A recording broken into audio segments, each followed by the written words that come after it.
playlist, ou melhor, tema geral do vídeo de hoje é teologia, o tema, macro tema que domina toda a ideia do vídeo, mas o tema específico é cultura dos tempos bíblicos. E eu estou utilizando este livro, ó, que está me ajudando a construir essa playlist. Já comecei, já gravei vídeos específicos, né, sobre cultura dos tempos bíblicos, uma forma de introdução. Vou deixar lá no final do vídeo. E o primeiro tema que eu estou tratando é a família nos tempos primitivos. E mais especificamente sobre o casamento, rapaziada. E antigamente a ideia básica do casamento era casar primeiro e amar depois. Era isso. Então tudo começa a partir disso aí. Lembrando que no Talmud judaico os rabinos estabelecem a idade mínima de 12 anos para as meninas, 12 anos para as meninas e 13 anos para os meninos, para ingressar nesse mundo de relacionamentos, né, de casamento. O que eu vou trazer hoje? Já fiz um resumo super rápido do vídeo anterior. E hoje eu quero falar sobre a cerimônia propriamente dito, ou propriamente dita do casamento, neste caso, hebreu, né? Nós estamos falando aqui da cultura dos tempos bíblicos, não é de todos os tempos bíblicos que estão na Bíblia de todas as culturas, é impossível isso. Lembrando que a Bíblia trata da história do povo hebreu, do povo judaico, do povo de Israel. Então eu estou me referindo a esta cultura específica daquele momento, dos tempos bíblicos, que vai... Deixa eu ver de que ano que é, na verdade. Em torno do ano 1500 a.C., aproximadamente. E aí a gente vai aprender aqui no texto que ano exatamente que é. Então a cerimônia. É digno de nota a cerimônia do quê? A cerimônia do casamento. É digno de nota que as cerimônias de casamento entre os judeus eram essencialmente sociais. Até hoje, eu acho, né? Na verdade, todas são. Na presença de um sacerdote ou de um rabino na cerimônia é bem atual, não somente entre os judeus, mas também entre os demais povos da antiguidade, e que vigorava era o costume tribal ou mesmo nacional. Por mais que em todo o Antigo Testamento canônico não nos apresente especificamente um contrato de casamento por escrito,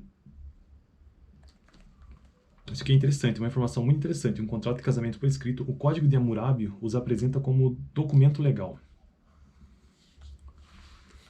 Você sabe que existe muita teoria sobre a ideia de que a nossa sociedade atual é uma sociedade contratual, né, do contrato, a sociedade do contrato, que tudo gira em torno do contrato. Mas, com essa menção do Código de Hammurabi, dos babilônicos, ou dos babilônicos, né, babilônicos, isso. É interessante, né, essa situação de que já existia um documento legal para o casamento, para você ver. Sempre existiam, eu acho, que maneiras de se registrar oficialmente documentos legais.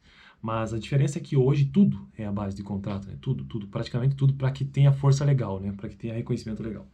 No escrito apócrifo do Antigo Testamento, Tobias, que a gente não tem na Bíblia protestante, né? Um contrato civil de casamento é encontrado. No caso de Israel, que autorizava a união conjugal, era a legalidade do contrato pré-nupcial. Então existia um contrato chamado contrato pré-nupcial, somado a uma bênção que era pronunciada sobre o casal.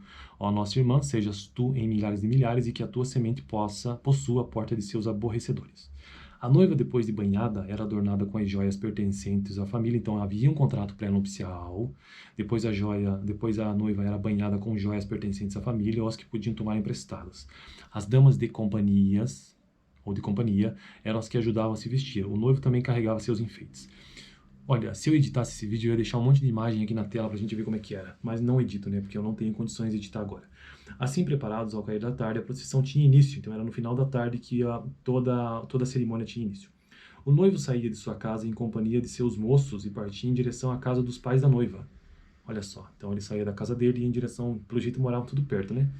Ela, toda bela e trajando um lindo véu que era retirado e posto sobre os ombros do amado, quando estavam a sós, e ao som da seguinte declaração: o governo estará sobre os seus ombros. Muito simbólico isso, né? Que tá faltando hoje, na verdade. A mulherada aí que tá tudo solteira é por causa disso, cara. Vocês não respeitam os caras, vocês não respeitam a autoridade dos caras, é por isso. O cortejo nupcial seguia em direção à residência que seria o novo lar do casal. Então o cara se deslocava, o noivo saía na cerimônia na casa dele, ia até a casa dela, junto com os moços, né? E ela tinha um véu, e quando ele chegava, né, na casa dela, ela retirava esse véu e colocava sobre os ombros os ombros dele quando estavam a sós. Agora, aqui eu não entendi se acontecia isso naquele momento ali em frente à casa dela ou eram quando realmente estavam a sós. Agora eu não sei, né? Eu sei que ela dizia a declaração: o governo estará sobre os seus ombros. Eu acho que isso era público, né? Eu não sei. O cortejo nupcial seguia em direção à residência que seria o novo lar. Então eles iam juntos para a nova casa. Então ele já casava tendo uma casa.